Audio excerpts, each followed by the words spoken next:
So here's how to recover Excel file not saved or lost. So let's get started. First of all, let me just open up my Excel. Alright, now simply go with the blank workbook, and now onto the left upper side you will probably see the file. So simply go with that and simply go with the options. Now once you have done to here, you need to go and select the save over here, and under this section you will probably see auto recover file location. So you need to select this file path and Ctrl C to copy this, or you can right click on your mouse and simply copy this one, and then simply go and open up the file explorer, and onto the address bar you need to paste the address that you have recently copied. So after doing so, you need to enter that, and from here simply just find out the name. So let me just make it bigger for you.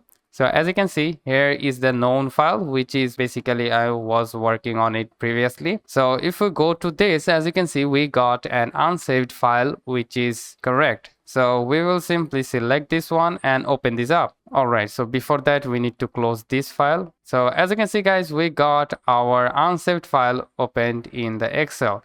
So that's how you can simply recover Excel file not saved or lost Excel file. So hope this video helps you out. If yes, please leave a like and we'll see you next time.